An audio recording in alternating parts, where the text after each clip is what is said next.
How to shave your pubic hair.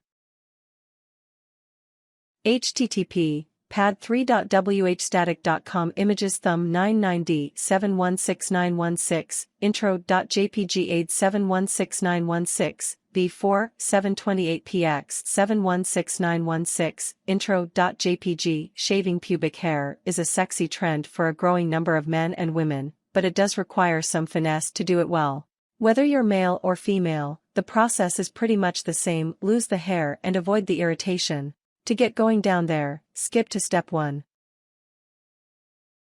Part 1 Getting razor ready. 1. Trim your pubic hair.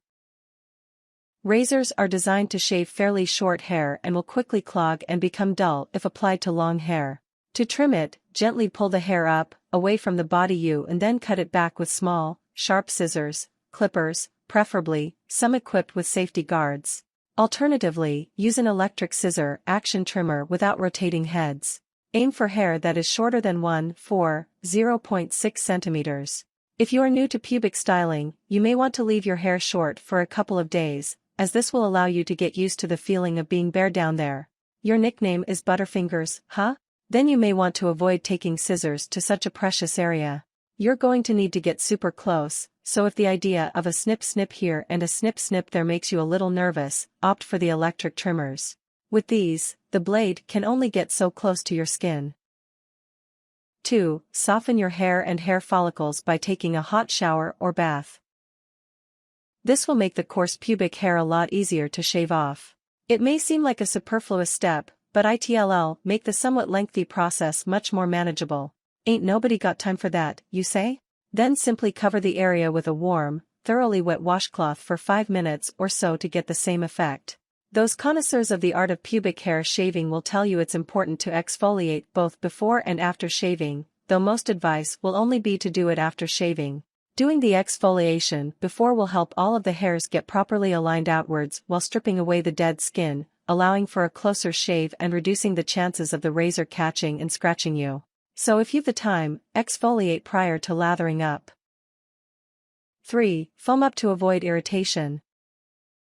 Use unscented shaving foam, cream, or gel to lather your pubic hair. It is recommended that you use shaving foam or cream that is designed for shaving pubic hair rather than facial hair. Apples and oranges, folks. And just like your mother should have told you, never shave your pubic hair without lubrication.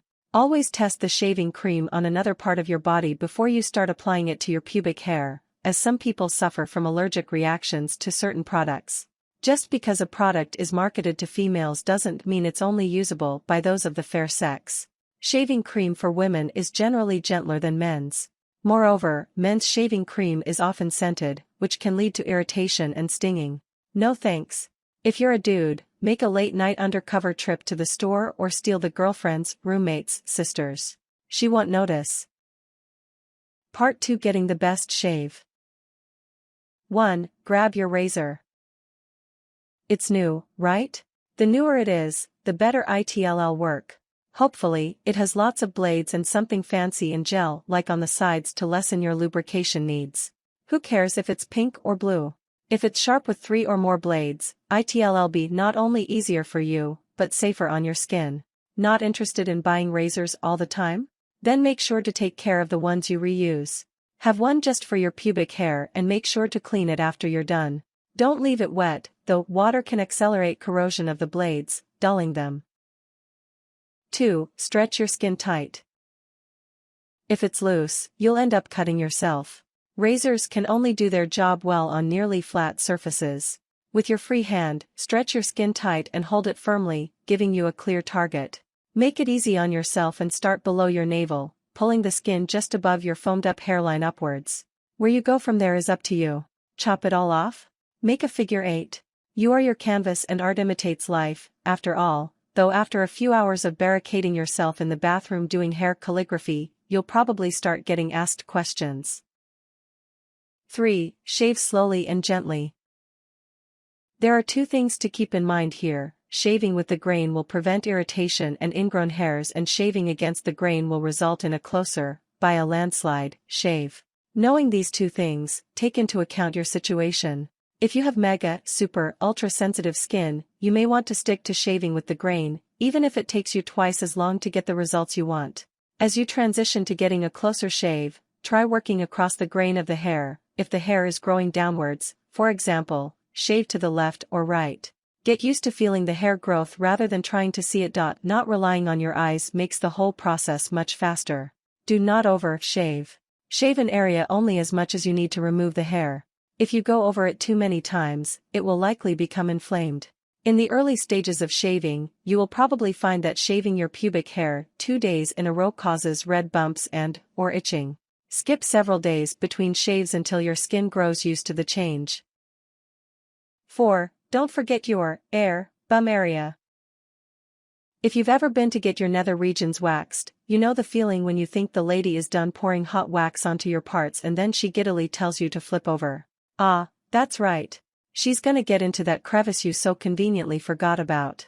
Well, that applies to this situation, too, if you're gonna bear it all.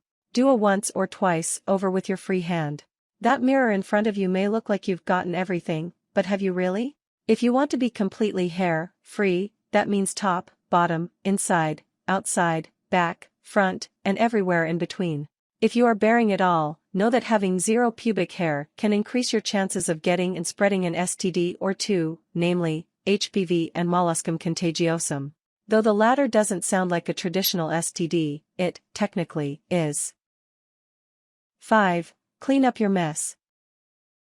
If you leave a clogged drain full of your pubic hair in the communal bathroom, you'll be excommunicated or put on garbage duty for weeks, and become the butt of all your roommates' jokes from now until Hanukkah. Avoid the embarrassment, be polite, and clean up after yourself. It's easiest to trim over the toilet and easiest to shave in the shower, at least in terms of cleanup. After you're done, take a gander at the drains, the floor, the towels, and your razor.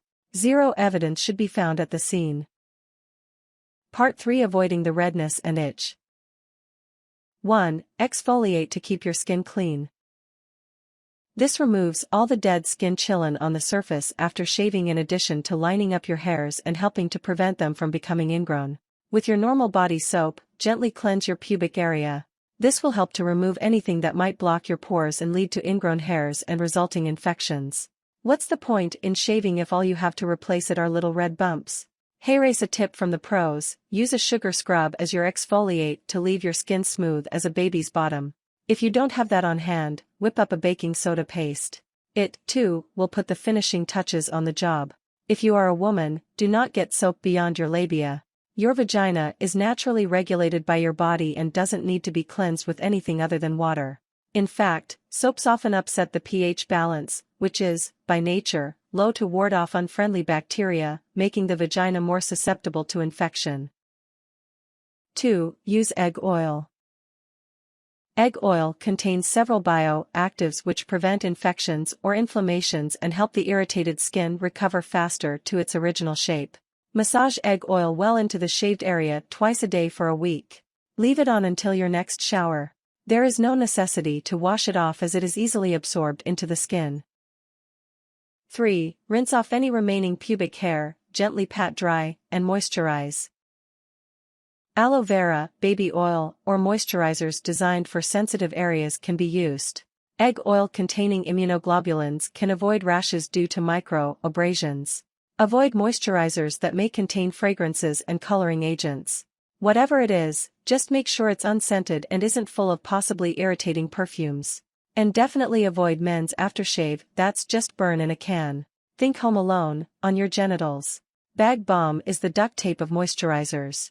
It's available at Walmart, CVS, Walgreens, and everywhere in between. Think Carmex, but for your entire body. Baby oil can deteriorate latex condoms. If you're planning on having sex afterwards, use something else. 4. Take care if powdering the area. Powders absorb the sweat and oil around the pubic area, which can reduce irritation and bumpiness. However, extra care must be taken not to get any of this powder onto the very sensitive areas of the vagina or penis.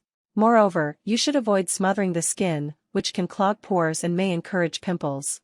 Women should never put talc on their genital areas, as this is associated with an increased risk of ovarian cancer. In fact, Talc is no longer used to dry, lubricate surgical gloves because it is believed to become toxic when applied to mucosal tissues. 5. Go over the area with tweezers. Even the most seasoned shaver and expensive razor will miss a hair here or there. Grab the tweezers and go to town, picking up wherever your razor left off. The pain lasts a matter of seconds. You can handle it. Tips. If you start to itch or get bumps, put lotion on it. Don't scratch at it because it will only make it worse. Keep the razor you use for your pubic area separate from the one you use on your face or armpits. Remember that your genitals are very sensitive whether you are male or female, and they may take some time to become accustomed to being shaved. After 4 or 5 sessions the sensitivity should diminish. Until you become more experienced at shaving your pubic hair, you probably will not achieve a perfectly smooth shave. It is best to use a good razor instead of a disposable one for a closer and better shave. You may want to use a different razor or change the blade for your pubic region. Use diaper rash cream on red bumps. If you aren't shaving your whole area, shape your hair in the direction of your V-line. It will look cleaner and more finished. Wait at least 30 minutes after waking up to shave. During sleep, fluids gather under your skin, causing it to be a bit puffier. No need to shave every day, wait several days between shaves to avoid irritation and bumps. Always be careful when shaving cutting, you don't want to cut yourself. If you shave too much your lips will get puffy. If you start to itch really bad you should talk to your doctor. This can be signs of infection. Make sure shaving foam does not enter your vagina. It causes irritation and can be harmful. Things. Scissors, clippers, sharp razor, shaving cream or other cream-based item, body soap or similar exfoliate, aloe vera, baby oil, lotion or other skin-soothing item, tweezers, towel.